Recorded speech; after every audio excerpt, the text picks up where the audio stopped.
अगर आपने अब तक हमारे चैनल को सब्सक्राइब नहीं किया है तो प्लीज़ हमारे चैनल को सब्सक्राइब करें और हमारे आने वाले वीडियोज अपडेट्स पाने के लिए हमारे बेल आइकन को जरूर छू दें। हिंदुस्तान में एक बिजनेस टाइकून हुए, नाम था धीरू भाई अंबानी। साल 2002 में जब वो दुनिया से रुखसत हुए तब वो भारत के सबसे अमीर व्यक्ति थे। उनके दो बेटे हुए, मुकेश अंबानी और अनिल अंबानी। जहां मुकेश अंबानी बड़े हैं वहीं अनिल अंबानी छोटे।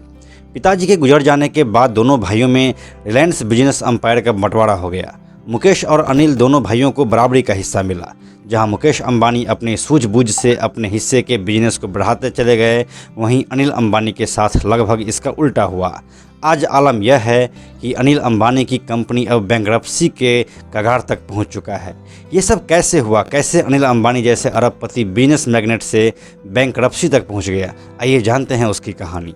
नमस्कार, मेरा नाम है प्रशांत और आप देख रहे हैं बेजोड़जोड़ा.com का YouTube channel. Mister Anil Ambani अब कोई अरबपति नहीं है।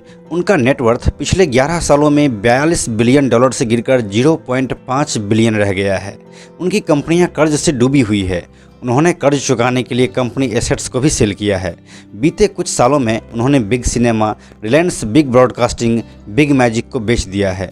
भारत के सबसे धनी व्यक्ति मुकेश अंबानी के भाई की हालात हमेशा से इतनी बुरी नहीं थी। साल 2002 में उनके पिताजी धीरू भाई अंबानी की मृत्यु के बाद 28,000 करोड़ रुपए के रिलायंस एम्पायर को दोनों भाइयों के बीच में डिवाइड कर दिया गया था।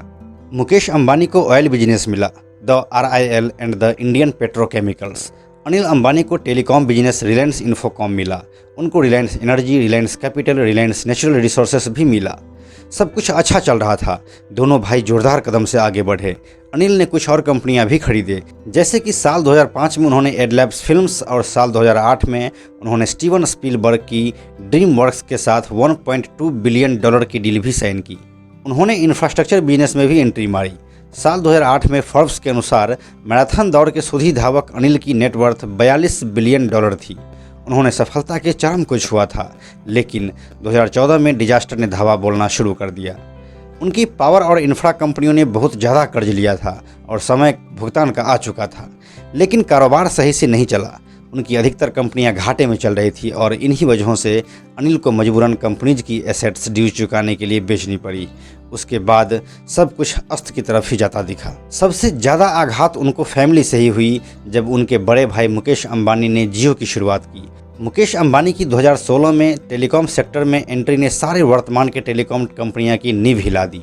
एयरटेल को भारी नुकसान का सामना करना पड़ा, वोडाफोन और आइडिया को मर्ज होना पड़ा और अनिल अंबानी का टेलीकॉम बिजनेस आरकॉम के लिए सफ़र का अंत आ गया था, यानी कि रिलायंस कम्युनिकेशंस के लिए सफ़र खत्म हो चुका था। यदि आप एक बिजनेसमैन हैं तो आपकी प्रॉब्लम्स कभी खत्म नहीं होती, आपकी समस्याएं कभी खत्म नहीं होती है। फरवरी 2019 में सुप्रीम कोर्ट का आदेश आया कि अनिल के आरकॉम ने स्वीडन की कंपनी एरिक्सन को 550 करोड़ रुपए का ड्यूज भुगतान नहीं करता है तो उसे जेल जाना होगा। अनिल के पास पैसे नहीं थे। सौभाग्यवश उनके भाई मुकेश अंबानी ने अनिल को रुपए दिए और उन्हें बेल आउट करवाया। दोनों भाई जो 2006 से 10 के दौरान कोर्ट में नेचुरल गैस के प्राइस को लेकर गंदे से लड़ाई लड़ रहे थे, जिसमें अनिल अंततः हार गए थे, दोनों में फिर से भाईचारा दिखा। आखिर अपने तो अपने ही होते हैं। अभी भी अनिल अंबानी की प्रॉब्लम्स खत्म नहीं हुई है, वो अभी भी कर्ज में डूबे हैं। मार्च 2018 में उनका कुल कर्ज 1.7 लाख करोड़ रुपए का था। हाल ही में उन्होंने कहा कि रिलायंस ग्रुप ने 35,000 करोड़ रुपए का भुगतान पिछले 14 महीनों में किया है। उन्होंने अपना रिलायंस निप्पॉन का स्टेक भी सेल कर दिया है, जो उनकी 13,500 करोड़ रुपए की सबसे बड़ी संपत्ति थी। अब उनकी $0.5 बिलियन की संपत्ति की कीमत मुकेश अंबानी के घर एंटिलिया से भी कम है। एंटिलिया की कीमत अभी $1 बिलियन से भी ज़्यादा है। राफेल डील के समय में उनकी कंपनी को भी रडार पर रखा गया था और भ्रष्टाचार के आरोप भी लगे थे, लेकिन सब बेबुनियाद साबित हुए। फिलहाल तो आने वाला समय अनिल अंबानी के लिए कोई खुशखबरी लाता नहीं दिख रहा है।